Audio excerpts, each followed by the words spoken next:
Allora, rieccoci con il nostro ospite Furlan Costruzioni, titolare Marco Furlan. Stiamo parlando, abbiamo visto un po' degli schemi di casa che comunque intanto non consuma più di tanto. Abbiamo visto i dati delle spese per quel che riguarda il riscaldamento. Normalmente in un edificio sono molto rilevanti.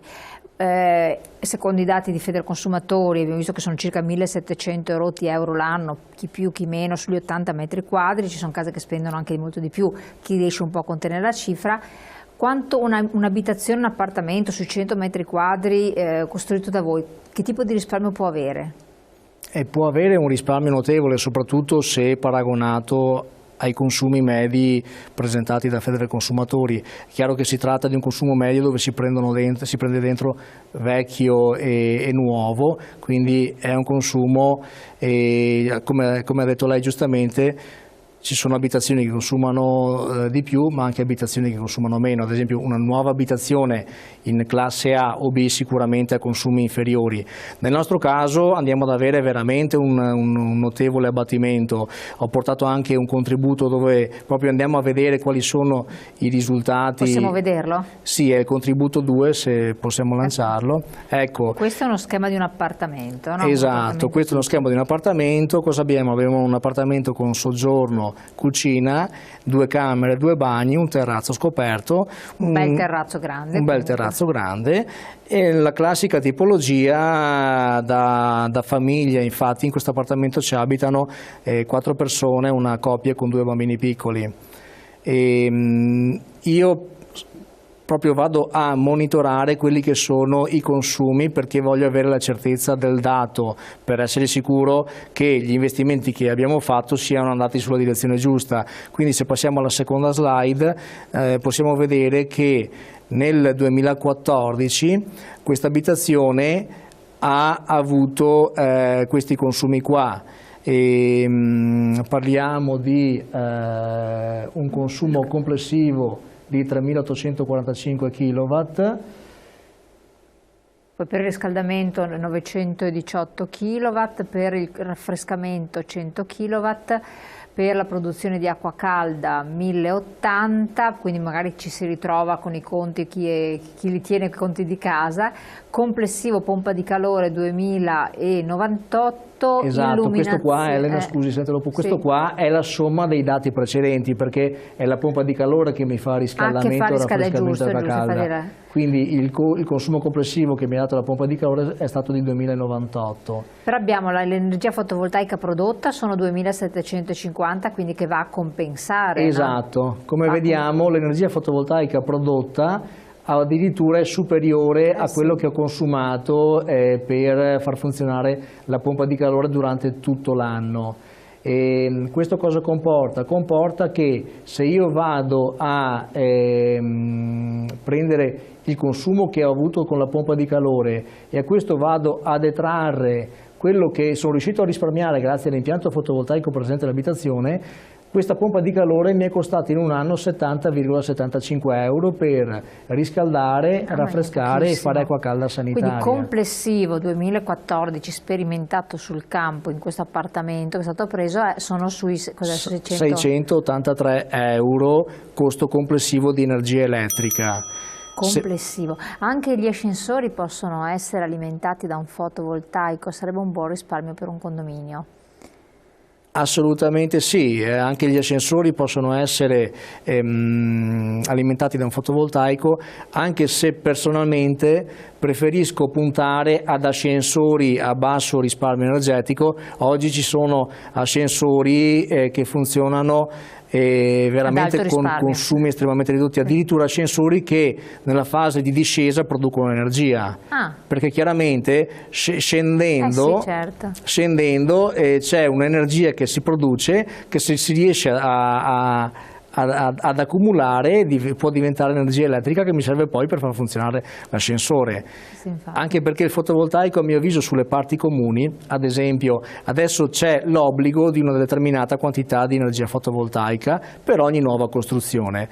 Innanzitutto questo obbligo è estremamente ridotto, perché su un condominio l'obbligo è di qualche kilowatt di fotovoltaico, e in più la maggior parte dei costruttori tendono a dedicarlo alle parti comuni. In realtà Un impianto fotovoltaico dedicato alle parti comuni cosa che mi va ad alimentare?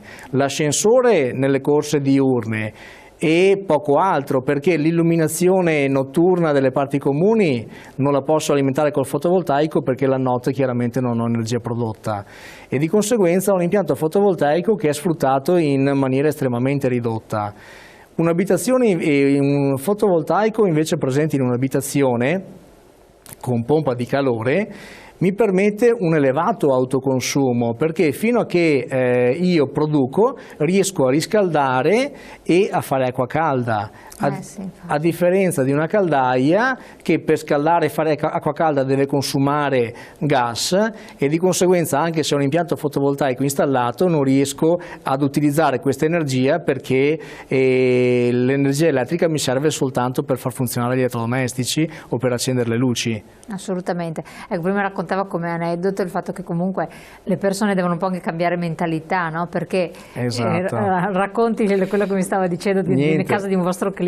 Sì, allora innanzitutto questa mattina alle 8 sono andato da un cliente perché sono stato contattato venerdì sera alle 10 per un problema, perché nessuno è perfetto, mi ha contattato per un problema alla copertura. Innanzitutto a mio avviso la prima cosa da dare importanza, cioè il primo dogma per un costruttore dovrebbe essere quello di dare importanza a queste cose, perché la gestione del posto vendita è a mio avviso una delle chiavi di volta per far bene il proprio lavoro, anche perché se non vuoi avere problemi la cosa principale è dare importanza ai problemi, in modo che cerchi di fare in modo che non si ripresentino.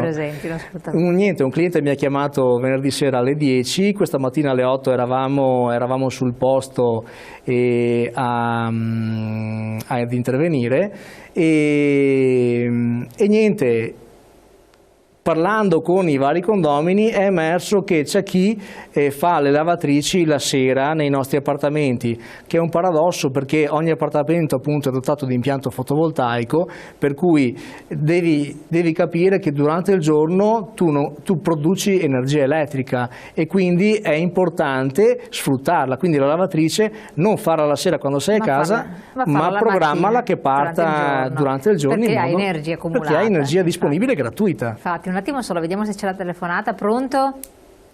Buongiorno. Pronto? Pronto? Pronto? Sì, adesso la sento. Da dove chiama? Buongiorno. Buongiorno. Da Mantova. Da Mantova, ci dica tutto. Allora, io condivido tutto quello che ha detto quel signore lì, per il semplice motivo che queste cose qua io le sapevo già da anni. Il mio meccanico 6 anni fa faceva gli impianti sulle auto, benzina o gasolio, di ossidrogeno, che veniva prodotto in simultaneo dalla macchina. Come accendi la macchina, dopo neanche un minuto, tu hai l'impianto che irroga nel gruppo iniezione l'ossidrogeno con un risparmio del 75%. Quindi lei dice se c'era una... lì non fa più gli impianti, in compenso dalla macchina di 2.000 euro ne avevo 70.000. Morale, lei lo ha comprato. Perché? Perché purtroppo noi siamo in un paese dove non andiamo verso la tecnologia, ma andiamo verso la preistoria. Allora tutti investono nelle rinnovabili, come diceva il signore. Noi invece cosa facciamo? Andiamo col petrolio, col fossile. Allora nel 2006 al gruppo Marcegaglia, e io sono di Mantova e so tutto sul gruppo Marcegaglia, hanno avuto 10 milioni di euro dalla Comunità Europea. Avrebbe dovuto produrre pannelli solari. Lei ha mai visto pannelli solari del gruppo Marcegaglia? No, non li vedrà mai, perché la signora Marcegaglia da questo governo è stata fatta l'anno scorso presidente del gruppo Eni. Eni produce petrolio, quindi deve ben capire che lei dalle rinnovabili e del solare non glielo può fregare di meno. Capito. Ma non è solo, Il bello è che il suo fratello è stato condannato nel 2008 per corruzione all'Enipower e nel 2009 altri 6 mesi. Va bene. In un paese così, cosa vogliamo fare? La tecnologia che siamo indietro di 70 anni in tutto e per tutto? Però intanto per 8 fortuna. anni fa, Grazie. 8 anni fa hanno mica presentato le pellicole che vanno sui vetri. No, ma guardi, e non le- continuiamo, lo so purtroppo, no, ma lei c'ha ragione, noi cerchiamo di raccontare però delle aziende che ci credono, che almeno finché non venite assorbite da un grande gruppo, siete ancora diciamo una piccola realtà del territorio che ci crede, che comunque riesce a fare qualcosa, e chi vuole applicarlo sono cose accessibili. Grazie, facciamo rispondere grazie molte della sua telefonata. Grazie, Prego. grazie, buona giornata. Però questa telefonata ci dà uno spunto interessante, sì, a mio avviso, perché c'è una cosa da dire. C'è una cosa da dire. Alla fine il mercato lo fa il cliente finale e lo dimostra questa crisi, perché da una parte c'è la crisi e le imprese non vendono, e dall'altra parte c'è Furlan Costruzioni che fortunatamente è qui, che lavora, che si ingrandisce e che vende, perché se il cliente ha delle esigenze e io le capisco e vado a realizzare quello che cerca il cliente, ecco che non ho più un prodotto che metto sul mercato e che vediamo come va, ma ho il prodotto che richiede la gente.